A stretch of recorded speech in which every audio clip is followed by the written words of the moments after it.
Donc, c'est penser lâcher prise, ça veut dire je vais abandonner mon matériel, abandonner ma famille, abandonner, c'est quelque chose, c'est pas comme ça. Lâcher prise, ça veut dire vraiment à l'intérieur de nous. Comme on le dit, lâcher prise. Prise, ça veut dire par exemple, OK, si je tiens quelque chose matériellement, donc comme j'ai une prise, j'ai une saisie sur quelque chose. Donc, mon esprit lui-même, il y a une saisie, il y a une prise sur quelque chose. Donc, c'est ça qu'on va chercher à lâcher prise, lâcher cette prise de notre esprit. Comment l'esprit s'accroche trop à quelque chose. Et donc, pour nous y amener tranquillement, première étape, comme qu'est-ce que souvent on enseigne aussi premièrement, on dit la méditation. Bien sûr que aussi, ce processus qui nous amène réellement au lâcher prise, on peut l'appeler, en fait, c'est la méditation.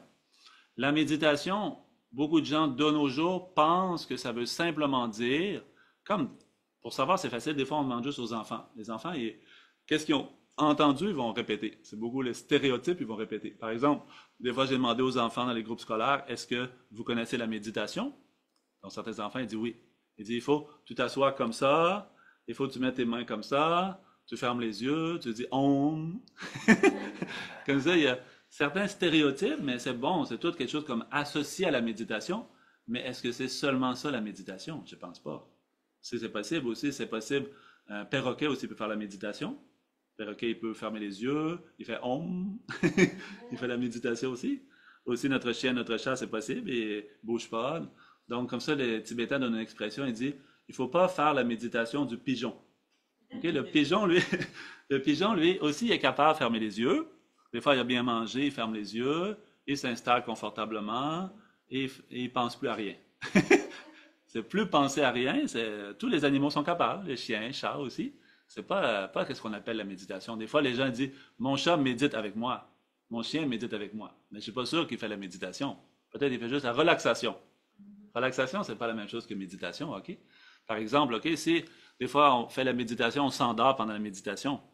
Ah, j'ai fait une tellement bonne méditation, je me suis endormi. Mais quand vous conduisez votre véhicule, c'est vous dites, j'ai tellement bien conduit, je me suis endormi. Mais non, j'ai fait un accident. C'est pas la conduite, j'ai dormi en conduisant. Donc, même chose, si j'ai dormi en méditant, c'est pas la méditation, c'est le sommeil. C'est le sommeil, la méditation, c'est deux choses différentes. Donc, la méditation, c'est vraiment comme entraîner mon esprit, cultiver mon esprit, quelque chose de positif. Donc, qu'est-ce qu'on a besoin? On a besoin de la méditation pour lâcher prise. Premièrement, comme la fondation pour lâcher prise, c'est beaucoup qu'est-ce qu'on a besoin? Plus de calme en nous. Parce que notre esprit, il s'accroche. Il y a vraiment quelque chose, il s'accroche à beaucoup de choses. Par exemple, des fois, certaines choses du passé. Il est arrivé quelque chose ce matin, mon esprit encore accroché sur la chose du matin. Il est arrivé quelque chose hier, mon esprit encore accroché sur hier. Il est arrivé quelque chose il y a un mois, encore accroché sur cette chose-là. Il est arrivé quelque chose il y a un an, encore accroché. C'est au moins, je pense, dans l'enseignement bouddhiste, on dit notre vie continue après la mort, OK? Donc, au moins une chance, c'est qu'on ne se rappelle plus trop de choses de la vie passée. Au moins, pas beaucoup de prise sur le passé, trop loin. Même, c'est ça comme ça, des fois, c'est possible. Juste quelque chose, plusieurs années, encore saisir notre esprit. Encore quelque chose, notre esprit s'accroche. Ou le futur, même chose, OK? S'inquiéter pour quelque chose pour le futur. Donc, pour nous aider à trouver la paix intérieure, trouver le calme, trouver le bonheur, on a besoin d'essayer commencer par installer un peu plus de calme en nous-mêmes. Comment installer ce calme en nous-mêmes? C'est en commençant à lâcher prise sur trop de choses, comme ça que notre esprit garde en mémoire. Beaucoup de pensées, pensées du futur, du passé ou même du présent. Donc, pour nous amener plus vers le calme, donc on appelle comme ça une méditation qu'on appelle méditation de concentration, qu'on appelle aussi donc méditation du calme mental. Donc, quand on donne plus l'enseignement sur la méditation du calme mental, on utilise aussi l'image qui est là avec l'éléphant, avec comme ça le chemin. Vous pouvez voir l'image sur notre site web aussi, OK? C'est l'image comme ça avec le chemin que l'éléphant parcourt, le méditant parcourt avec l'éléphant son esprit pour l'amener vers le calme. Et donc, ce qu'on appelle, donc ce que le Bouddha appelle shamatha, ou en langue tibétaine qu'on appelle shinne, qui veut dire littéralement demeurer dans la paix. Que notre esprit demeure paisible. Donc, bien sûr qu'on aime ça, se sentir en paix. On aimerait ça que notre esprit soit paisible. Des fois, on dit comme être zen ou être paisible ou quoi que ce soit. On aimerait ça que, même s'il y a des circonstances, des fois, comme un peu difficiles autour de nous, qu'on soit capable de rester dans la sérénité, le calme, malgré ça. Et donc, c'est quelque chose qui est possible, mais qui, sans entraînement, n'est pas possible. Par exemple, quand on met une corde comme ça, c'est sûr que, comme il y a des gens qui marchent sur la corde, sont capables de faire comme funambule ou quelque chose, comme marcher sur la corde, c'est possible. Mais si vous n'êtes jamais essayé, vous n'avez jamais essayé, tout de suite vous embarquez sur la corde. Est-ce que vous êtes capable de marcher comme ça facilement sur la corde? Très difficile. Donc, c'est possible, mais il faut l'entraînement. Donc maintenant, vu que j'ai pas l'entraînement, moi j'aime avoir l'esprit toujours dans la paix. Je demande à mon esprit, sois paisible. Par exemple, le soir, OK, quand vous allez dormir, sûrement que vous dites à votre esprit, OK, maintenant c'est le temps de se calmer. Est-ce que votre esprit vous écoute? Est-ce que maintenant vous êtes un peu comme, exemple, moi et mon esprit, qui est le patron?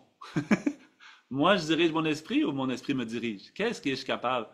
Donc, c'est un peu comme si, dans l'exemple, c'est un éléphant, OK, parce qu'ils prennent l'exemple en Inde du dresseur d'éléphant, mais prenez l'exemple d'un chien. Si vous n'avez pas entraîné votre chien, vous lui dites assis, Fido. Ça m'étonnerait beaucoup qu'il s'assoie si vous n'avez jamais entraîné. Mais à force de répéter l'instruction, de lui montrer la méthode, il va être capable tranquillement de s'asseoir, de faire la belle, coucher ou toutes sortes d'autres choses, possiblement. De la même façon, notre esprit est capable de faire la même chose. Et donc, si on veut arriver à lâcher prise, il y a comme plusieurs étapes, plusieurs méthodes ou plusieurs comme ça niveaux, mais on peut dire le premier niveau, c'est ça. Arriver à installer plus de paix en soi. Et arriver à installer plus de paix en soi, bien que de nos jours, c'est possible que des gens, il y a toutes sortes de choses, toutes sortes de méthodes que les gens vont proposer, mais dans l'enseignement bouddhiste, c'est un peu différent. De nos jours, par exemple, certaines substances vont être utilisées pour essayer d'amener l'esprit dans le calme. C'est possible que ça apporte un effet positif, mais après, ça crée aussi d'autres choses, comme genre de dépendance ou des choses comme ça. Donc, comme ça, si on le fait vraiment par nous-mêmes, ça demande plus d'efforts, mais il va y avoir un résultat qui va être vraiment quelque chose de solide, bien installé. Okay? Quelque chose comme, exemple, quand on fait un travail, exemple, si je fais une construction d'une maison, c'est possible que je fasse le travail rapidement, que je ne mette pas une bonne fondation, puis que la maison, en apparence, soit correcte. Mais plus tard, lorsqu'il y aura comme mouvement de la terre ou tremblement de terre, là, si ce n'est pas bien fait, la maison va s'écrouler. Donc, c'est un peu la même chose. Ça demande plus d'efforts pour faire une bonne fondation à la maison, mais après, c'est en sécurité. Et de la même façon, notre esprit. Notre esprit, si on l'entraîne correctement, étape par étape, sans se mettre de pression non plus, OK? Parce que de nos jours, beaucoup de gens se mettent la pression parce qu'on prend des fois l'exemple sur la technologie, qui est de plus en plus rapide, mais on voudrait que notre esprit qui chemine vers le bonheur et la paix soit aussi comme ça. Ça ne fonctionne pas, OK? Oui, le téléphone, ça marche, un bouton, puis tout de suite apparaît, OK?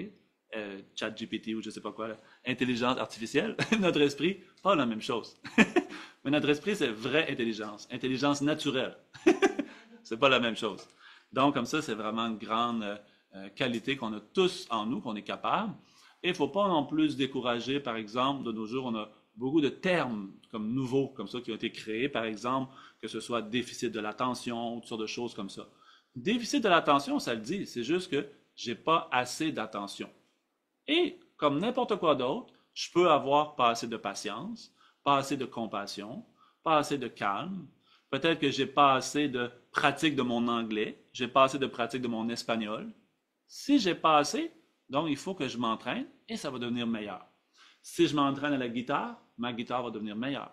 Si je m'entraîne à l'anglais, mon anglais va devenir meilleur. Et si je m'entraîne à l'attention, mon attention va devenir meilleure. Et donc, c'est cette force qu'on appelle l'attention, qui est représentée dans l'image par la corde que le méditant, quand il attrape l'éléphant, son esprit qui est l'éléphant, comme le chien que j'attrape, c'est grâce à la corde que je vais pouvoir guider mon esprit comme je le souhaite. Donc, plutôt que l'esprit parte à gauche et à droite dans toutes les directions, toutes sortes de pensées, et que lorsque mon esprit, je n'ai pas de contrôle dessus, lorsqu'il est parti dans toutes les directions, c'est là que commencent après ça les émotions. Au début, c'est des pensées, mais là, le flux de pensées s'active, et là, ça crée des émotions. Et là, après, on arrive comme l'anxiété ou toutes sortes de choses comme ça. Donc, pour nous, pour arriver à lâcher prise, la première étape qui est très importante, c'est d'installer plus de calme en nous. Et donc, ce n'est pas quelque chose qui va arriver par magie, mais quelque chose qui peut arriver à tous par la force de l'exercice répété, tranquillement s'habituer. En s'habituant à l'agitation, notre esprit devient agité, mais en l'habituant au calme, il devient calme.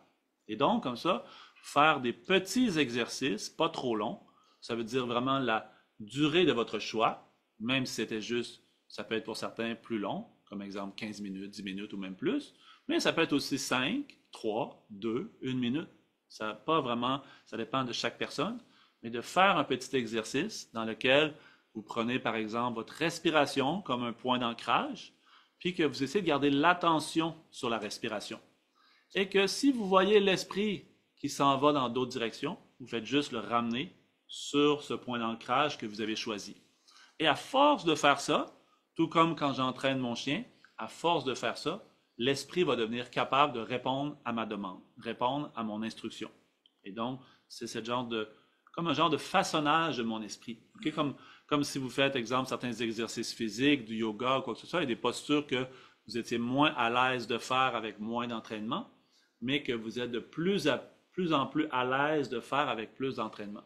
Votre esprit qui avait moins cultivé l'attention et moins cultivé le calme, donc à force de s'entraîner, ça va devenir de plus en plus facile. Donc, il n'y a pas de recette miracle, ça demande la pratique. Par exemple, si vous faites, exemple, musculation, c'est juste penser, oui, je connais que c'est important, mais jamais faire d'exercice. Je ne pense pas que les muscles vont se développer. De la même façon, sans jamais faire l'exercice de méditation, je ne pense pas que le calme va arriver par magie en nous. De la même façon.